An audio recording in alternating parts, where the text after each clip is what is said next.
that as well.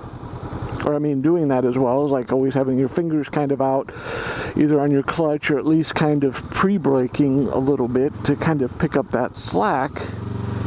But, you know, there have been a couple times where I've shifted from like maybe third to fourth or something, and I wasn't quite doing all the mechanics quite right, and it just felt like the bike wanted to come out from under me. And if I hadn't been gripping fully, I could have possibly kind of came off it a bit. So there's just stuff like that I don't think, you know, that I'd like to kind of, as I'm learning about something and I'm kind of analyzing what I'm doing and saying, hey, why did this happen? You know, not only can I bring that up for somebody else, but I can also maybe get somebody out there that kind of says, well, hey, this is what you did wrong.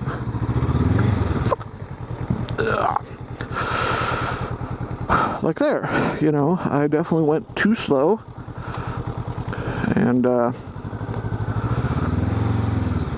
you know, I still kind of struggle with some of the slow stuff.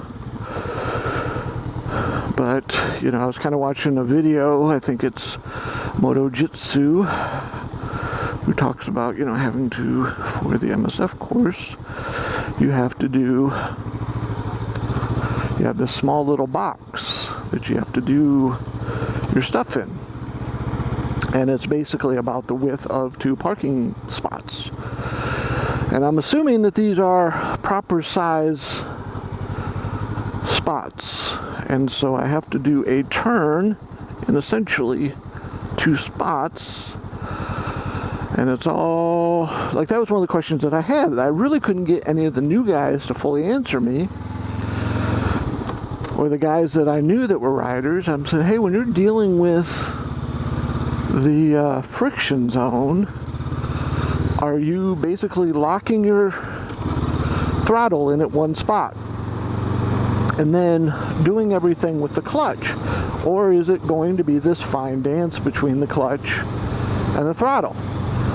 And, you know, the response was, well, you know, you just work the friction zone. You know, there was no logistics to it. And so I tried to do some search and I really couldn't find it. And then, like, in one video with Moto Jitsu, he talks about that. He talks about, you know, trying to make a sharp turn in the MSF course and holding the clutch solid, just wherever, I mean, not the clutch, the throttle, holding the throttle solid. And wherever you're at with that, you do everything else with the clutch. If you're starting to tip in a turn, you release the throttle to right yourself back up. Or to, yeah, not necessarily right yourself all the way back up. Man, I am really kind of not doing what I need to be doing.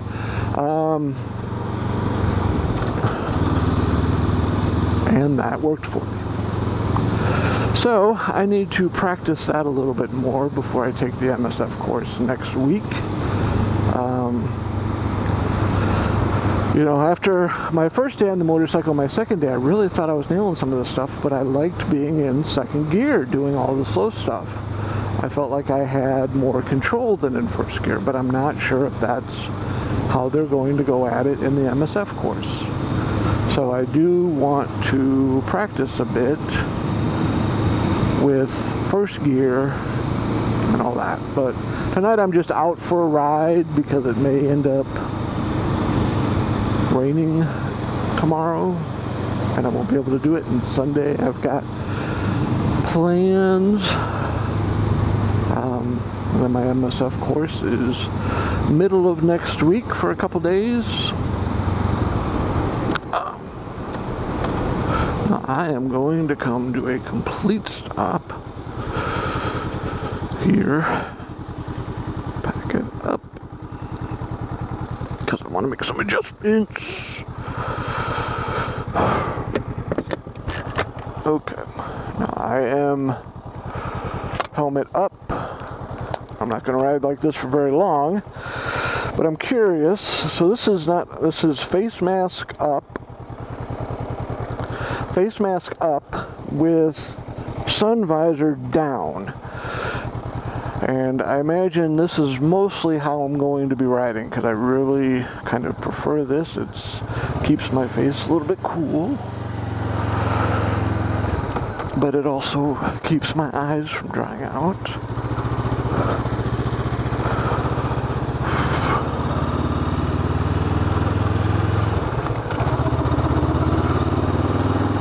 And so I'm just doing this mostly to see what the sound is like. I'm sure there's a lot more wind, not as much as I had in the initial, but maybe there is. So I imagine the wind is getting pushed right down onto that microphone.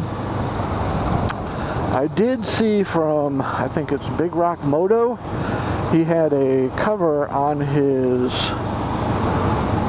microphone that kind of looked like a big old hairy ball, like a ball of hair, not necessarily a hairy ball, but that may be something to think about down the road. I mean, as long as you've got kind of the GoPro, which seems to be the most expensive part, you can kind of do the rest of the stuff, not that much.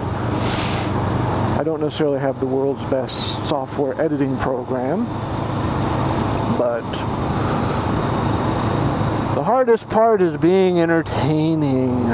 Oh, that's so hard. That's what she said. So, we're going to see what we do and see what this sounds like. And the next thing I'm going to do is go back and set up my camcorder and see what that kind of footage gets to be like, because I really haven't done a whole lot with that, and it's a pretty old one as well. It's not a classic thing by any means. And I wonder what they're doing, or he's doing. I don't know if it's a they.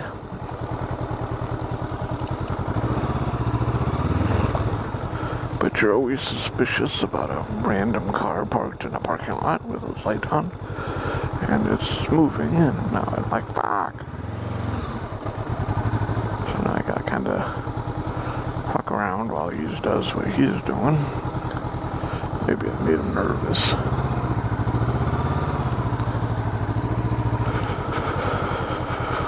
Okay, so I am going to cut out of here.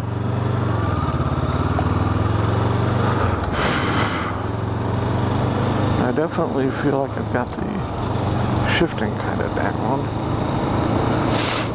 Okay, so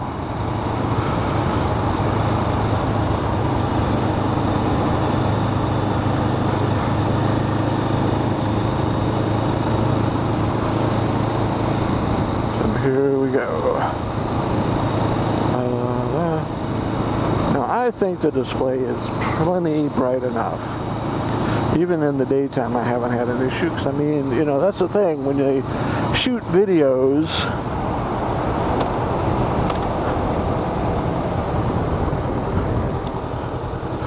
they always make it look like they're a million miles away from the display, and you're not. You're only like, you know, 2 feet at the most.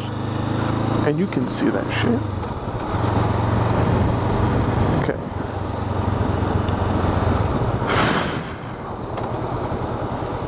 Okay. So we will come to a stop.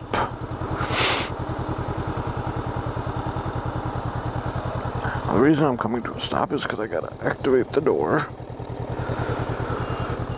And we hear the beep, and we get our gas. Man, that's I really kind of think that maybe this footage is gonna be shit. Oops.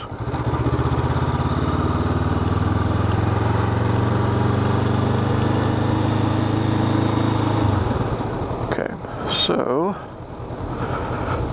yeah, we still got some light. That's right, I got my visor on, so that's why it looks darker than it is. Okay, I'm going to park, and I am going to reset.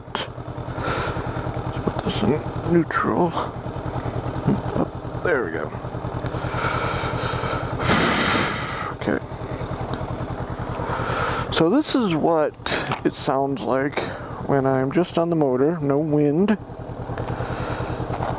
Hopefully this comes across okay. So thank you for riding with me, and I hope you ride.